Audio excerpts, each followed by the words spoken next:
Social responsibility. कोई भी आए, लेकिन भाई साहब थोड़ा सा 2 मिनट के लिए चुप हो जाएंगे भाई साहब बैकग्राउंड में। वो नॉइज ना मुझे मोमेंटम बिगड़ जाता है।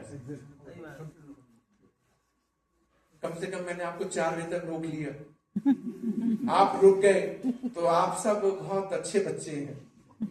मैं भी आपका छोटा, क्योंकि माता जी के सामने मैं भी बच्चा ही हूं। तो एक बच्चा दूसरे बच्चे को पढ़ा रहा है, ये कैसे संभव है मुझे नहीं मालूम, लेकिन माता जी ने आशीर्वाद दे रखा है इसलिए पढ़ा रहा है। तो वो जो लेडी 2 रोटी बनाती थी, एक्स्ट्रा बनाती थी, उनका टेक था मेरी तरफ से दान है। एक साधु बाबा लपक गए।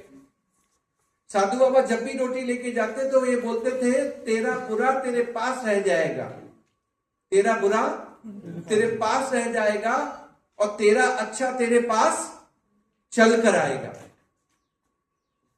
अब ये लेडी सोचती थी मन ही मन, आता है रोटी लेके जाता है और बोलता है तेरा बुरा तेरे पास रह जाएगा। इस लेडी को बड़ी गुस्सा आ गई एक दिन। कई बार हमको भी गुस्सा आ जाती है, हम समाज में अच्छा काम करते हैं। आपने बहुत सती मतलब बहुत कोशिश की होगी लोगों को बुलाने की, नहीं आए, मन खराब हो जाता है। तो उस लेडी का भी मन खराब हुआ, तो उसने एक दिन जहर की रोटी बना दी और इसके मन में यह था इसको मजा चखाना है, इसको मजा चखाना है। बाहर रख दी और वेट कर रही है और मन ही मन सोच रही है कि तू आ और लेके जा और बोल तेरा बुरा तेरे पास रह जाएगा। लेकिन वो लेडी जो थी वो भगवान से कनेक्टेड थी। आप मानेंगे हमारे पास 2 मन होते हैं, अच्छा और बुरा, भीतर दोनों बसते हैं। अगर आपने कभी अपने आप को रीड किया हो, हर किसी के पास भगवान ने 2 मन डाले हुए हैं।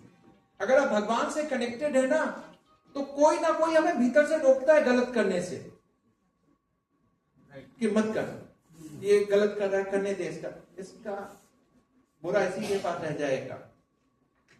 तो उसके मन से आवाज आई कि नहीं नहीं, मुझे क्या फर्क पड़ता है, मेरा अकाउंट तो ऊपर वाले के साथ चल रहा है, वो तो देख रहे हैं मैं 2 रोटी दे रही हूं, कोई क्या कहता है क्या फर्क पड़ता है। सती वैसा कोई सुनने आए नहीं आए, मुझे क्या फर्क पड़ता है, मैं अपना अच्छा करूं।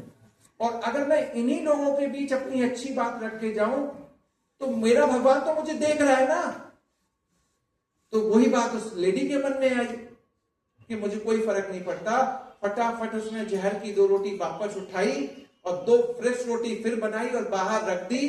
बोले अब तू लेके जाओ, जो बोलना है बोल, मुझे कोई फर्क नहीं, क्योंकि उसका कनेक्शन अच्छा काम करने के लिए ये आपको भीतर से थीम लानी पड़ेगी। और माता जी कह रही थी इस बार मैंने छोटा किया है, अगली साल माता जी का प्रतिभा सम्मान कितने लोगों ने देखा है, आप हाथ उठाइए। नवंबर में कौन गया था, 15-16 नवंबर को जब ये रानीला में हुआ था प्रतिभा सम्मान, कितने लोग गए थे सर? कभी जाके देखिए, आप जाके देखिए माता जी कितनी मेहनत करती हैं उन बच्चों को प्रोत्साहित करने के लिए, उन प्रतिभाओं का सम्मान करने के लिए जो कल हमारे जैन कम्युनिटी की आवाज बनने वाले हैं। सब कुछ अच्छा करना।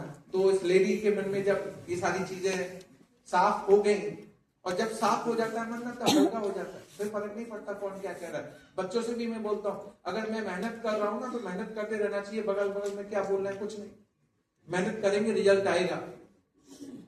फिर वो साधु बाबा आए, 2 रोटी ली, फिर वही तकिया कलाम, तेरा बुरा तेरे पास रह जाएगा, तेरा अच्छा तेरे पास चल के आएगा। इसको कोई फर्क पड़ता नहीं था। साधु बाबा गए, शाम को देखती है उसका बेटा, बच्चा उस लेडी का बहुत दूर से लथपथ, कपड़े फटे हुए हैं, खून निकल रहा है, वॉक नहीं कर पा रहा। वो चल के आने की कोशिश कर रहा है। मां का मन पसीजा, दौड़ के भागी, गले लगाया और पूछती है बेटा ये तूने क्या हाल बना रखा है? बेटा बोलता है मां पूछो मत, मां मैं जिस गांव में गया था ना मां वहां पे युद्ध हो रहा था, मां मैंने 1 महीने से भोजन नहीं किया है। पर मां पता नहीं आज प्रभु का क्या आशीर्वाद था, मुझे रास्ते में एक साधु बाबा मिले। मैंने उनसे कहा साधु बाबा कुछ खाने को है क्या? मां साधु बाबा ने अपनी पोटली से 2 रोटी निकाल के दी मां, और इस 2 रोटी को खा के मैं तेरे पास पहुंचा हूं मां, वरना आज तो मैं चला गया था।